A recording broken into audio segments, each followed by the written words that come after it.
Hey, what's going on? Charles Austin here, and let's be fit forever. Yes, it is a wonderful Wednesday, hump day up in the house today. Uh, Today, I wanted to talk a little bit about energy, right? And how do we get it? Some of us are low on it sometimes. I'm actually a little bit low right now, but some of us are low on it sometimes. We hear about energy all the time, and is it about sleep? Is it about exercise? Is it about genetics? Is it about the food we eat? Is it about the food we eat? But anyway, we'll discuss energy a little bit here in just a few seconds. But as always, like I say before every stream, make sure you like this video, subscribe to the channel, and turn your notifications on so that you're always up to date with the latest content here on the channel. We're doing these streams live every Monday and Wednesday at 6 p.m. Central Time and every Saturday at 1 p.m. Central Time. Didn't see you on Monday. It was a holiday. I was hanging out on the couch a lot on Monday. Nice, easy rest day. Got to have those every now and again, right? But anywho, as always, I like to go ahead and dive right on in to our content for the day. Like I said, if you're somebody who is low on energy, right, you might want to think about eating some more plants. And I'm actually going to take y'all a little bit back to school here. I haven't turned my screen share on just yet, but I'm going to take y'all back to that middle school, high school with some of the stuff. Some of the stuff you're going to have, you will have seen before, but I wanted to make sure I put the right type of spin on it, if you will, and explain exactly what this means. Spin may be the wrong word, but explain exactly what this means here. So let's go to our screen share for the day, right? So you've probably seen this image like this before, or something similar to it, right? And this is basically like our energy pyramid, if you will, our levels of energy and our systems of energy, how we get energy, right? So let's kind of break this down. I have a few different examples of this image that I want to show y'all before we kind of wrap up today. But basically, you have these, and again, you should have seen some of this before in school. All right, if you were paying attention in middle school or high school or wherever you've seen this before, this should sound familiar, right? But I'm going to hopefully fill in some of the gaps and connect some dots for you in case you forgot some of the stuff, because it is important, right? So basically, as you see here in the image, right, we have these things called producers, right? And producers are basically plants. We'll just call them plants. Producers are plants. So the grass that you step on every day, the flowers that you pick, hopefully all the wonderful fruits, vegetables, and all those different things that you eat. We're talking about those producers, right? Plants. Okay, so obviously, again, if you go back to your school days, we know that plants are able to plants are able to generate their own energy from using sunlight, right? So, and I'll show you it. It'll make some more sense when I show you a different image. But basically, obviously, if we have this big yellow star, or it's actually a white star in the sky, right? And it sends energy down to our plants, aka our producers. They're able to generate their own energy in order for them to grow and live, right? So those are what we classify as producers. Again, grass, flowers, leaves, nuts, seeds, beans, apples, bananas, whatever, trees, all these different things are producers, right? So when some type of animal eats a plant, this is like the next level of energy. This is our first level of energy, and this is our second level, right? So when any of these animals eat our producers, right, our plant foods, right, they're getting a certain amount of energy, right? So they're getting energy directly from the plants, which got it directly from the sun. Now, I wanted to pause here real quick and just make it very clear that when we're on this level here of energy consumption, right, and that's one of the primary reasons we eat food is for energy. Our body needs energy to work, to move and grow and do all these different things, right, and continue to thrive and survive. So when you eat food at this level, if you're a primary consumer, so if you took a bite out of an apple, if you took a bite out of some spinach, or you ate an almond today, right, you would be on the level of being a primary consumer. So therefore, you're going to be getting energy as close as possible to the source. And of course, the source is the sun. The sun is the source of everything that we have here that is life on earth, right? So after you go up another level, let's say you had some chicken for lunch or beef, pork, whatever it is that you ate, fish, right? Once you get to that level, you're a secondary consumer, because basically what you have done is you've eaten food that has eaten a producer, right? Or in some cases you've eaten, and we'll get to that in a second, but basically you've eaten food that's eaten a producer, right? So you're not going to be able to get all the energy that you need from the plants because this animal has already used up some of it, okay? Hopefully that's making sense. This animal's already used up some of it, and you can't get all of it. Now, excuse me, now let's say you eat an animal that also eats animals, right? Now you're up here on the third level, tertiary if you want to get technical. So now you're even getting less energy because now, first level, hey, we've already used up energy for this animal to be able to thrive and live and grow. Now this animal's done the same thing from eating that animal, and then so on and so forth. Okay, so I did want to start there and just kind of explain the levels of energy, right? And the point of it is the sun is going to give plants the energy it needs to grow. And once you eat the plants, that's as close as we can possibly get to getting energy from our source. And that source being the sun. Okay, that's as close as you're going to get. Okay. Now, I brought up another image just because this one actually had the sun on it again, so we can illustrate the point a little bit easier here. Sun is giving energy to our producers, as you can see, plants here. Once you eat that plant, you're considered a primary consumer, and then so on and so forth, as we've already explained. So I don't want to break that down again, but what I did want to outline is that what we are doing is we're losing energy in the form of heat at every level. Okay, so I don't want to get into this deep physics lesson or anything like that, right? But at the end of the day, all energy conversion, anytime you're using energy to do anything, can be digesting food, it can be moving, it can be talking, thinking, whatever, you're going to lose some of the energy in heat. We'll just leave it at that, okay? It always has an exhaust. Think about your car, right? When you start up that engine and it's rolling and it's rolling and it's rolling, right? You're going to lose some of the energy generated through your engine through that exhaust, right? So you're going to lose energy. None of it's perfect. So I want to show this point because as you can see, pure source of energy here, bam. They're going to have the most energy once you eat it, next level, next level. But at every single level, some of the energy is lost, okay? So this is a 100% scale coming from the sun, right? And it's never going to be 100% once it starts getting used for processes. Again, the trees are using it to grow, carbon dioxide, oxygen exchange, all that kind of stuff. All of those processes require heat loss because energy is being used. Okay, so I did want to show you that. Okay, so that's two pyramids. I got one more for you. And this one is kind of shaped. If I drew some lines right here, you can see it's kind of shaped like a pyramid. But now I wanted to kind of real quick get into some numbers, right?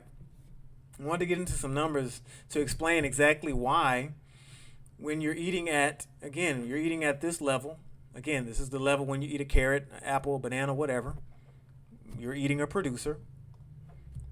Why this is the closest that you can get to the source. We talked about it in some specific numbers. So the plant, again, let's say, as you can see here, what is this, 1 million calories.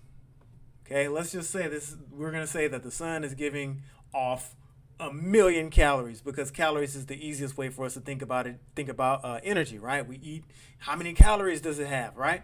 So 1 million calories coming from the sun goes to the plants. Well, as you can see now, the plant is only able to actually metabolize, utilize, or use, have, possess, whatever words you want to put there, 10,000 of those calories because it's loss. As it says here, 90% loss. So you're going to lose so many calories in the process of actually getting it, processing it, using it, so on and so forth. By the time all of that's done, you've only had 10%. So look at this. So of that million calories that comes from the sun, you're only going to be able to get, if you're at a primary consumer, this is the folks again that if you're eating the plant food, if you're eating the spinach, if you're eating the peanut, whatever it is, now you're saying, hey, I'm getting 10% of this energy here, and this is as close as I can get to the source of energy that we have here on Earth, right? Okay. Now let's look up. Now what are we eating here? We go back to this one again. If you're a secondary consumer, you're going to be eating some other type of living creature, right? Some type of sentient being that consumed a producer. Okay. Well now you're only able to have 1% of what is closest to the source. Hopefully this is making sense. I'm trying to do it as slow as possible, right? And the further we go up this chain, the less energy efficient our food is. That's the point I'm trying to make. Okay? So again, if we go back to this image here, this is our source. This gives all life on planet Earth. At every level, energy is lost. And the closer we eat to the source, the more energy we get. So again, if you look at that primary consumer level, you can clearly see that you're getting 1,000 of those calories, right? Versus only that 100 or even worse, 10. Okay? Because again, this is basically, you don't want to say pure energy, but on the scale of what we can actually consume, since we can't eat the sun, obviously, this is basically like pure energy. So now when you're on a primary consumer level, you're basically eating pure energy. It hasn't been diluted as much. But if you eat something that has already used some of the energy's been diluted a little bit. All right. So the title of this video was, if you're low on energy, try more plants, eat more plants, right? Well, this is why. This is not just one of those things where we just say, hey, you should eat more plants because they're good for you. No, this is step-by-step instructions and instructions, step-by-step explanation to why eating plant foods are more energy efficient, why your body's going to be able to absorb more energy from plant foods, and why it's harder to pull energy out of animal products, right? Okay, so real quick, what I was hoping for when I was searching up my information for today's stream, I always try to find something that's conflicting, right?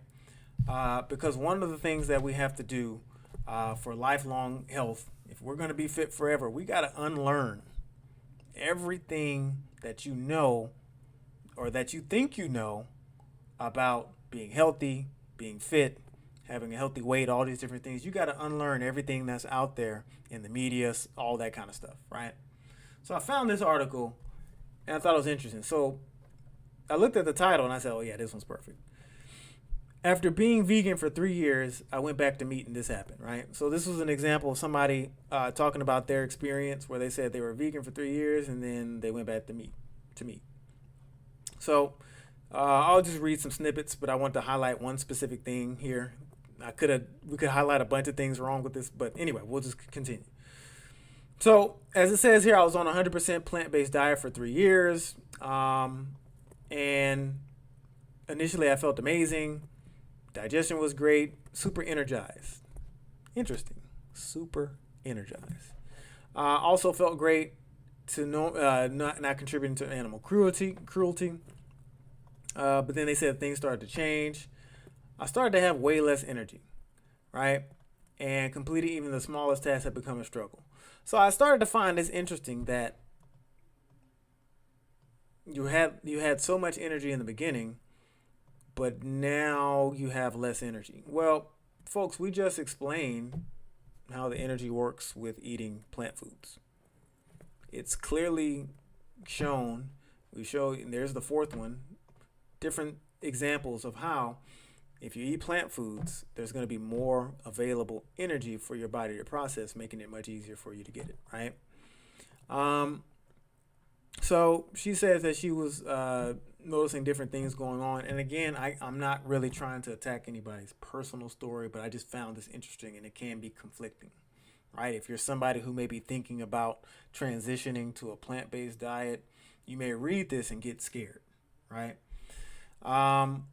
So the other things that I found interesting was that, so look here. So I thought maybe I developed an allergy to nuts or gluten, but lab results reveal something even more shocking.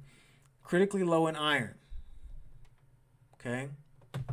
Now that threw up a red flag because iron is something that's important. I keep hitting my desk here.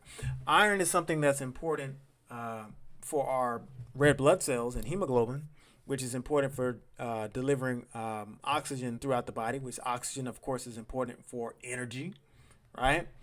But she said she was critically low in iron. Now, so that was a red flag because eating a plant-based vegan diet, it's virtually impossible to be low on iron unless there's some other underlying issue that we don't know about.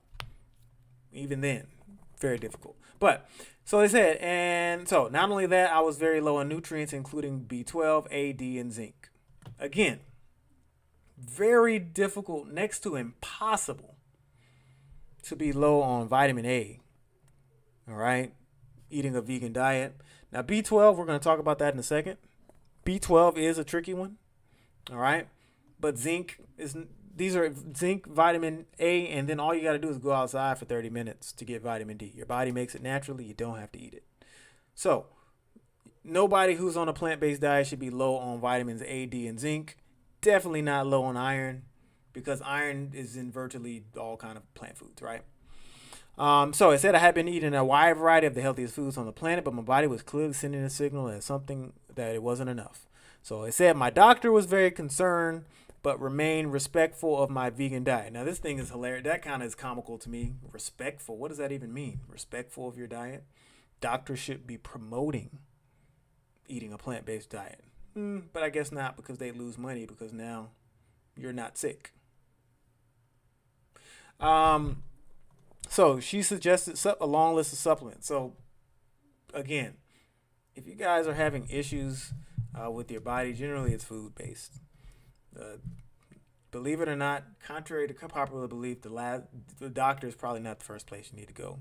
Probably a registered dietitian is the first place you want to go, or qualified nutrition or something like that. But anyway, try to give them supplements. Again, you don't need to supplement if you're eating the right foods. All right.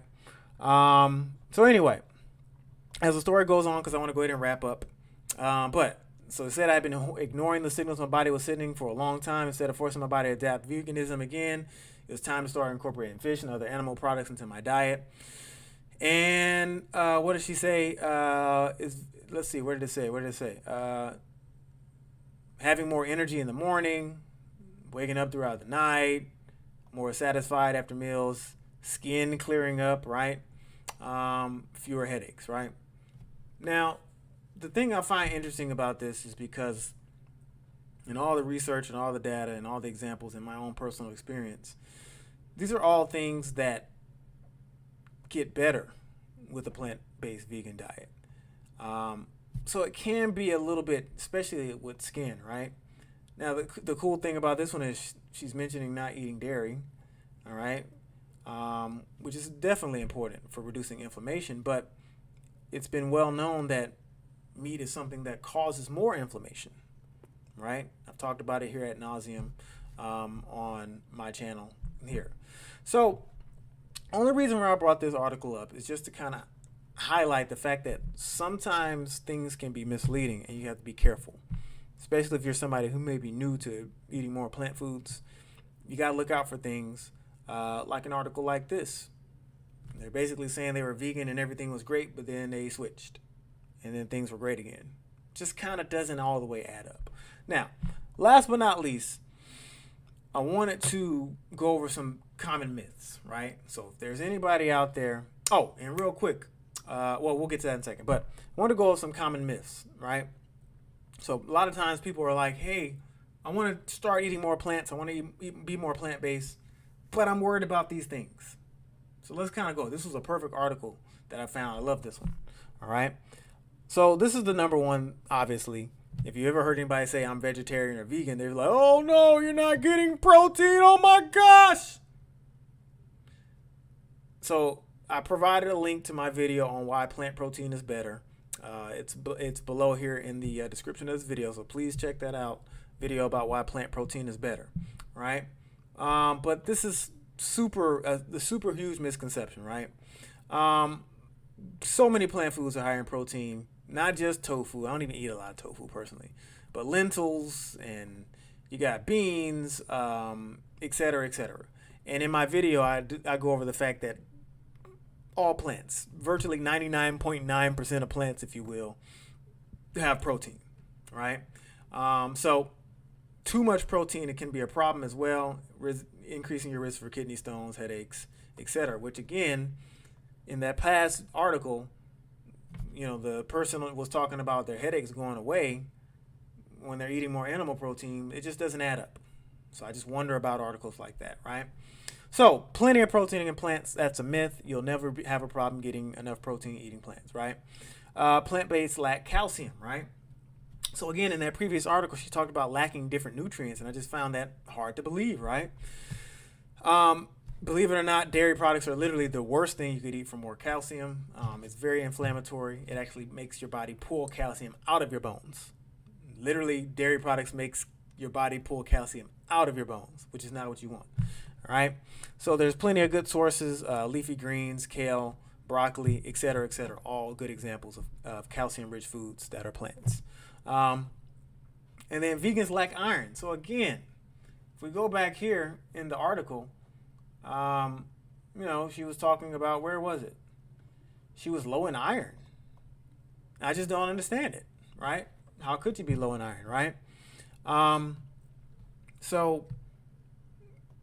Where is it at?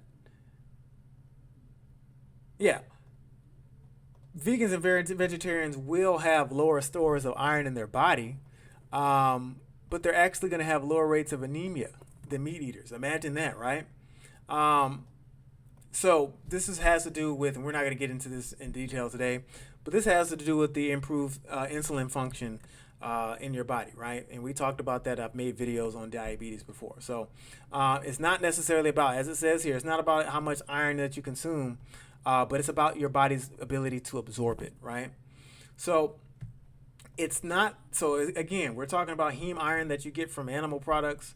It's not really absorbed as well as the iron that you get from plants. So again, you can say, oh, I'm getting way more iron, and this iron's a little bit better or whatever. But if your body's actually not able to utilize it, what good is it, right? So I did want to mention those few things and why you got to look out for certain articles, certain things that you read.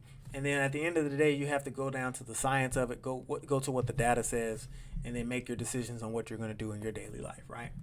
All right. So before we wrap up today, let's see if we have any Q&A. So if you got any questions, again, we always do Q&A at the end. So if you got any questions about what we talked about today or anything else, drop them in the comments, right? But I did want to make sure I let everybody know about my Fit Forever Family Raffle. All right. So what I'm doing is I am giving away spots in my 12-week transformation experience, right? I call it Fit Forever Family, right? Because it really is about being part of the family of learning how to live fit forever, right? So again, the 12-week transformation experience designed to help you lose 10 to 30 pounds in 90 days and learn the skills to be fit forever. What it means to be fit forever, folks, is it means I'm not dieting. It means I'm not in some fitness challenge. It means I'm not in a weight loss challenge. It means I don't necessarily need to hire a personal trainer. It means I don't have to do any of those things because I possess all the skills to do these things myself. That's what it means to be fit forever.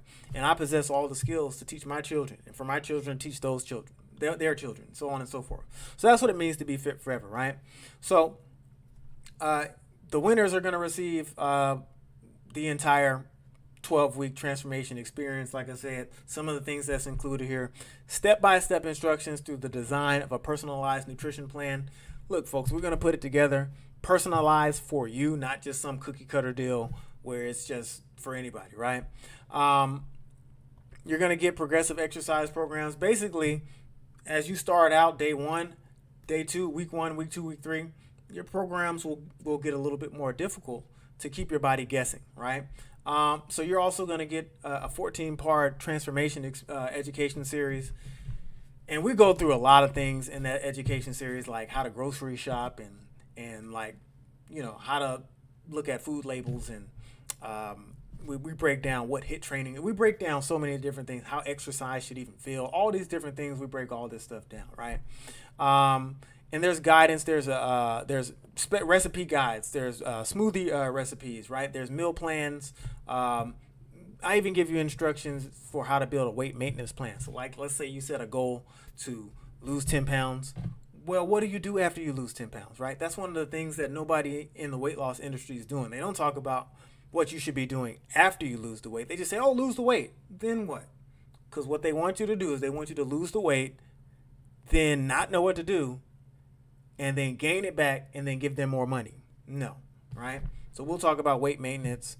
And at the end of the day, you're going to possess all the knowledge and skills to look the way you want it to look and feel forever, right? That's why we call it Fit Forever. So again, make sure y'all check out the raffle. Again, it's simple. All you do here is you hit enter, right? And look, you can even get multiple entries if you want.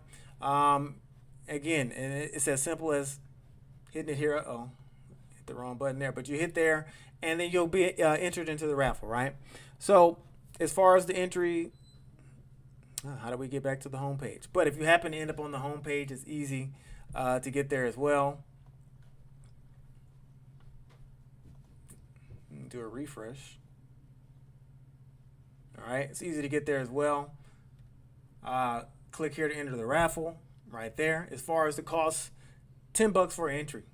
All right, so $10 for a chance to win all of this. It's worth it, I promise. All right, anywho, let's see if we got any Q&A. All right, but if anybody has any questions over there. Oh, also one more thing. I need 30 people. All right, I got some already, but I need 30 people so I can do a free weight loss workshop, okay, and a weight loss and nutrition workshop. So I need 30 people, all right? I got some already, but I need 30 people in order to do my free weight loss and nutrition workshop. So we'll go over some of the skills that you'll need to possess to understand nutrition and weight loss. So yeah, check that out as well. I'm going to have a sign up for that coming out real soon, all right? No Q&A today. Everybody's chilling on this Wednesday hump day. I'll go ahead and wrap up here for today. Keep in mind that, again, we're doing these streams every Monday and Wednesday live at 6 p.m. Central Time and Saturdays at 1 p.m. Central Time. Okay, don't forget to subscribe to the channel, like this video, turn your notifications on. You can follow me on Facebook and Instagram, again, at Fitness Charles, also on Twitter at Fitness Charles. And don't forget about the Fit Forever Family Raffle. And I need 30 people who want a free weight loss and nutrition workshop. So we'll have sign up for that coming up real soon. Other than that, folks, make sure y'all have a wonderful and happy, wonderful day. I'll see y'all next time on Saturday. Oh, maybe not. I'm going on vacation. So we'll see. But make sure y'all stay fit forever. See y'all next time.